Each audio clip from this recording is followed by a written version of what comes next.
Hello students, today we are going to start the fourth chapter, that is measurement of matter. So first let us understand what is matter. Then in this chapter we are going to learn about the atoms, we are going to learn about molecules, atomic size, atomic mass. We are going to learn about the mole concept. So let us first understand what is the meaning of the word called as matter.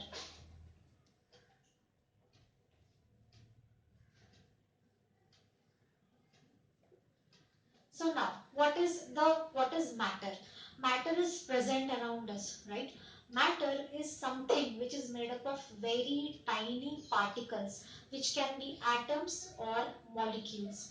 So matter is present in our surroundings,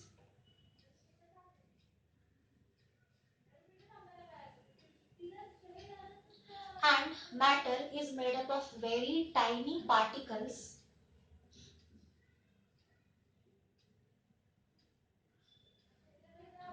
These tiny particles are either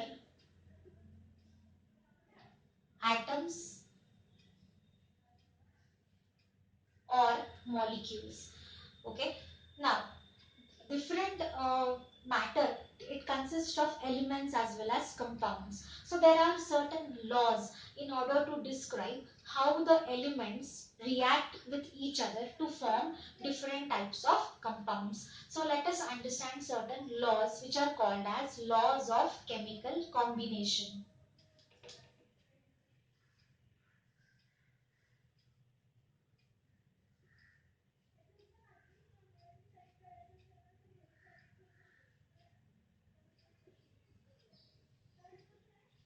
What are laws of chemical combination? Now, whenever elements combine to form compounds,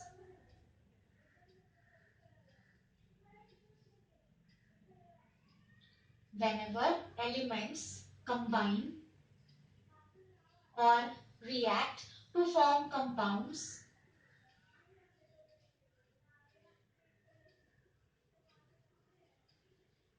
they follow certain laws.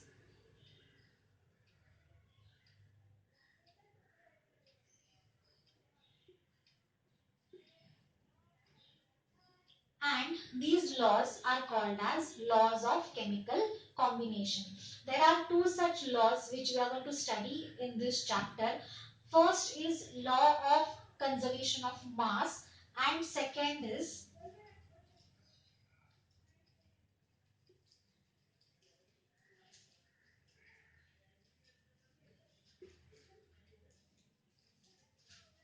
law of conservation of mass, and second is law of constant proportion.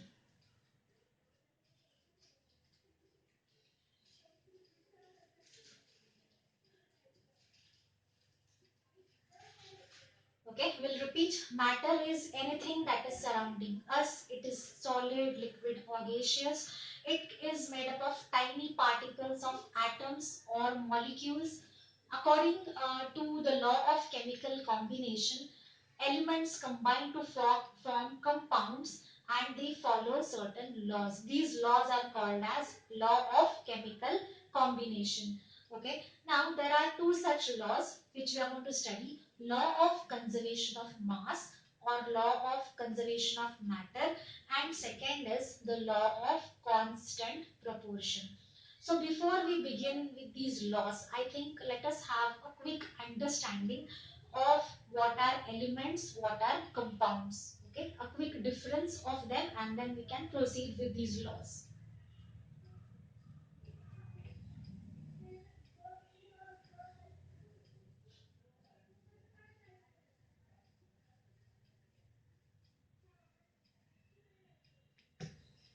So how do we differentiate between element and compound?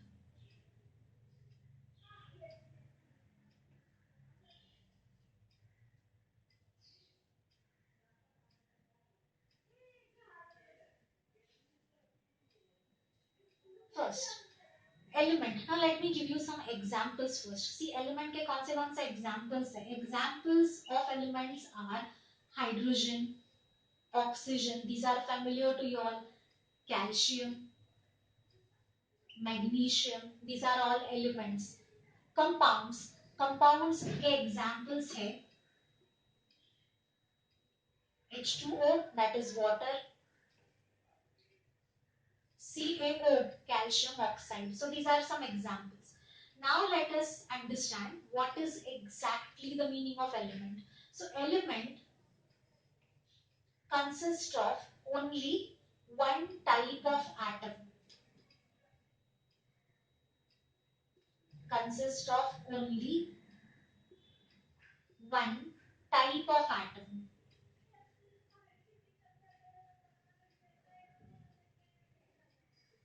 Okay. Compounds are made up of two or more different types of atoms.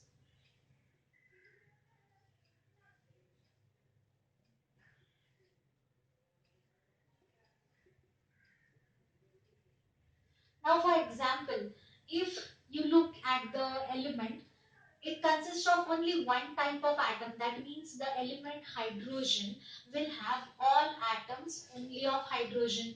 The element oxygen will have all atoms only of oxygen.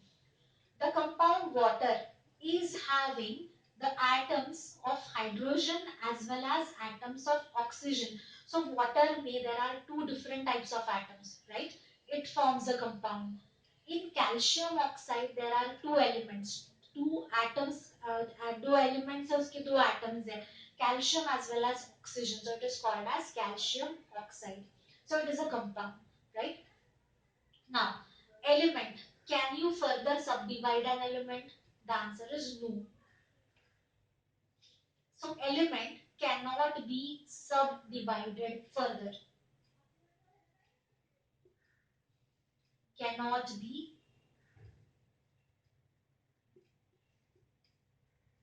subdivided. Whereas a compound can be further subdivided.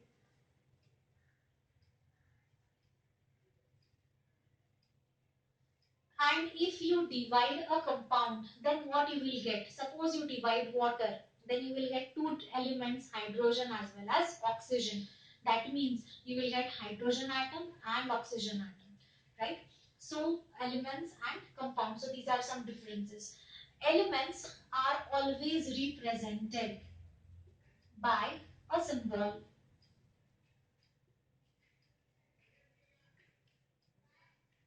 Represented by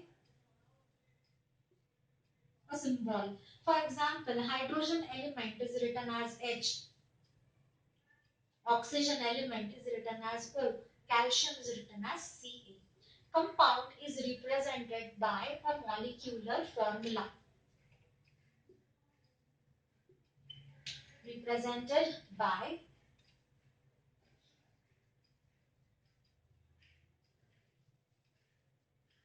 a molecular formula.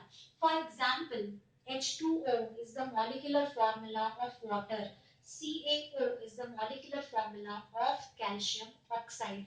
Okay, so these are some differences. I hope you have understood this. It's very, very important.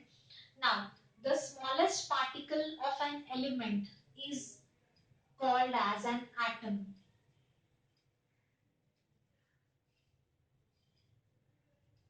The smallest part of an element is called as atom, and the smallest part of compound is called as the molecule. Alright, so atom and molecule, there is a difference. Now, all molecules are not compounds. Understand this also very well. All molecules are not compounds. For example, all molecules are not compounds. I mean to say, if I say O2, O2 is a molecule, but this is the molecule of an element. It is not the molecule of a compound. Why? Because compound is formed by reaction of two or more different atoms, by two or more different types of atoms, by the reaction between two or more different type of atoms. So here O2 is a molecule of element oxygen. Okay, so even though it is a molecule, it is not the molecule of a compound, it is the molecule of element. Then H2 is the molecule of element. Cl2 is the molecule of element chlorine. Okay, so keep this in mind. You can write down these notes from the slide itself, that from the board that I have written. All right, and now let us start with the laws of chemical combination. What were the laws of chemical combination? The elements combine together to, and they follow certain rules in the formation of compound. Those laws are called as laws of chemical combination. Okay, and now we are going to see the first law, that is law of conservation of matter or law of conservation of mass.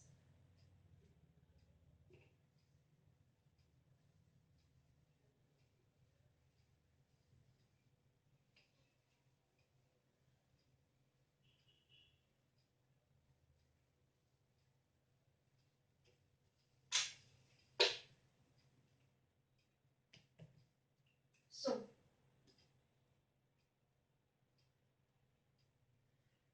law of conservation of mass.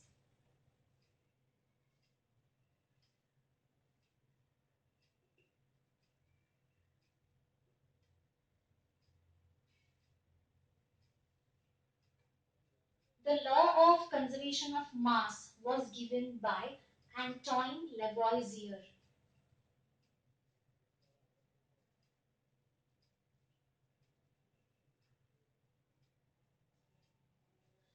And according to law of conservation of mass, the total mass of reactants is equal to the total mass of products in any chemical reaction. So what is the statement of the law? The law states that the total mass of reactants is equal to the total mass of products in any chemical reaction.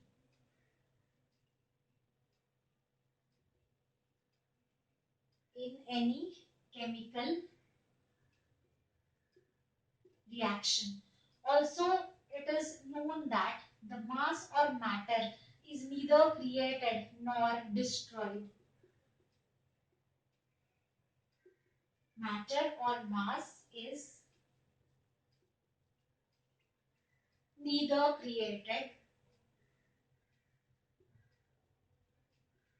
nor destroyed.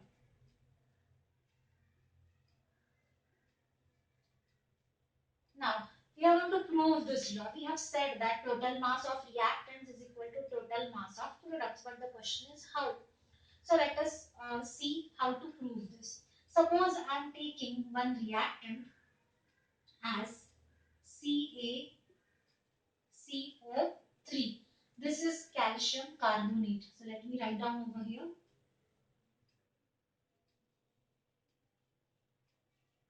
Calcium carbonate. These are the reactants. When we heat calcium carbonate, we are going to get two products. CaO, calcium oxide, and CO2, carbon dioxide.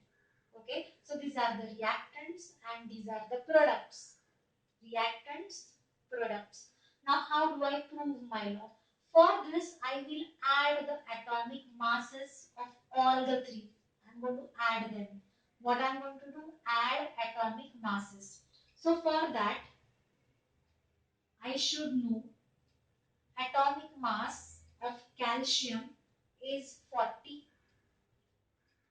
Atomic mass of carbon is 12. Atomic mass of oxygen is 16. Since there are 3 atoms of oxygen, I'm going to multiply it by 3. That comes up to 48. So here I'm writing 48, 16 into 3. Okay. Atomic mass means what? Atomic mass is the number of protons and neutrons present in the atom. So this we have learned last year. It's a quick revision for you. So I'm going to add these atomic masses and see whether the number which I get here matches with the number on the products. Then I will prove the law. So let us add this. What it will come to? 8, 9, 10. So it's 100. Okay, so 100 grams of calcium carbonate. Now let us see what is the atomic mass of calcium. 40 plus 16. This I am going to add with carbon is 12 plus oxygen is 16 into 2 atoms of oxygen. 16 into 2. Alright, that gives me 56 plus 12 plus 32 is how much? It is 44. So this comes up to 100. So that means the total mass of reactants is equal to the total mass of products. Thus, we have proved this law, that is law of constant proportion, which says that in any chemical reaction, कोई भी chemical reaction में total mass of the reactants is equal to the mass of the products. Alright, matter or mass is not created, neither created nor destroyed. Am I clear? So this is law of conservation of mass. Very important. You have to remember this. You take any chemical reaction, these numbers on the reactants and products have to remain the same. Now, let us discuss the next law, that is law of constant proportion.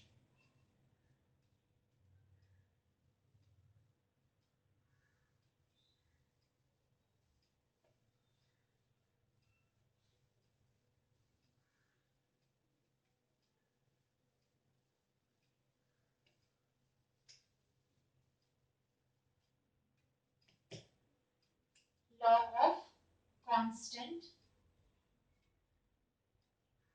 proportion.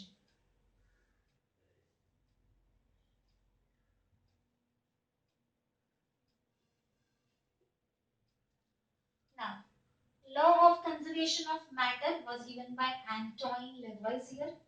Law of constant proportion is given by J.L. Proust.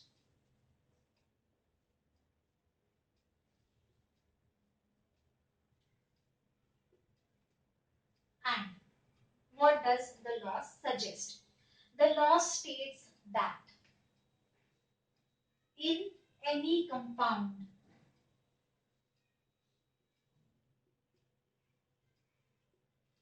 the elements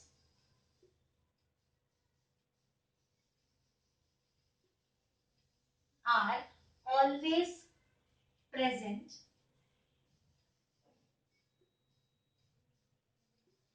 in a fixed proportion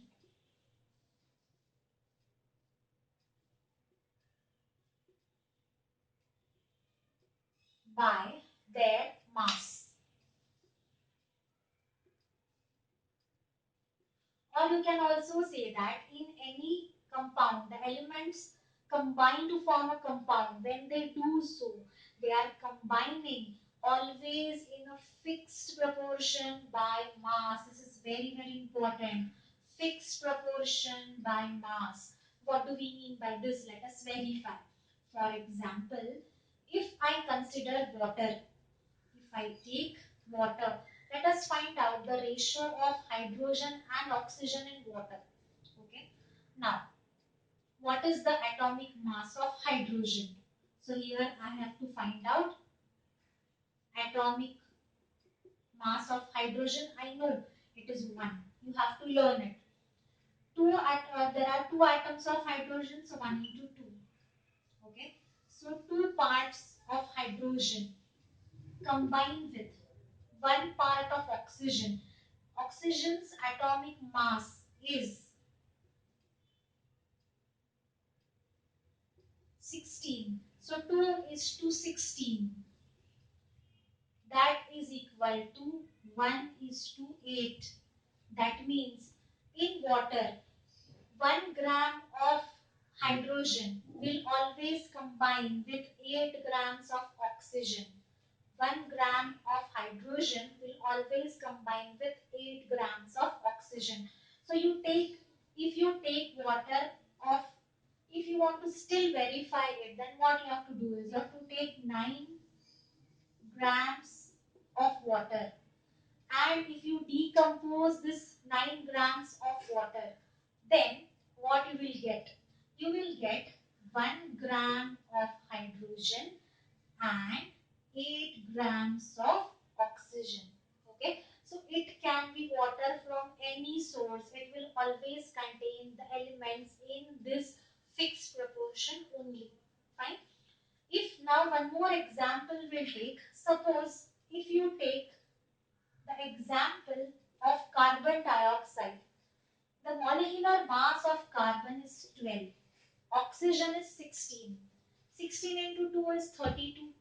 So 12 is to 32. Reduce this, what you will get?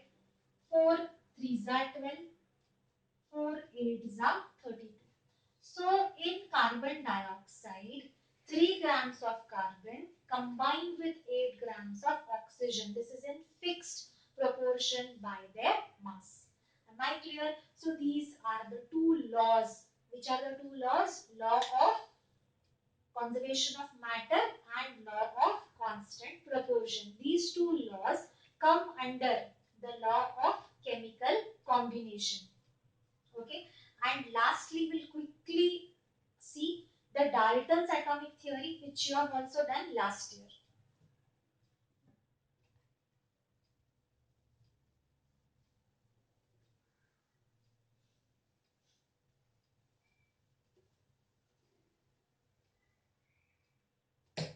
So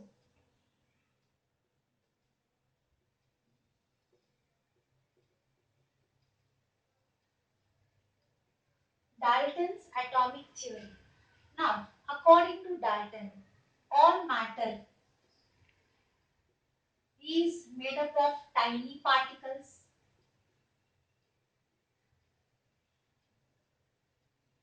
These tiny particles are of atoms.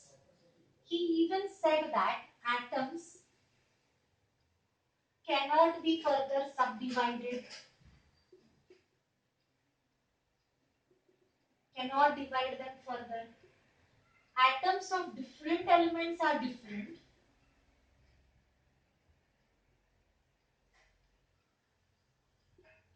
Atoms of different elements are different.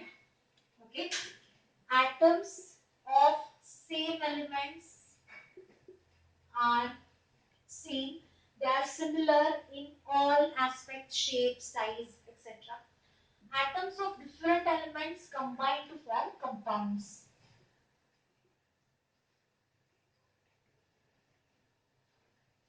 Atoms of different elements combine to form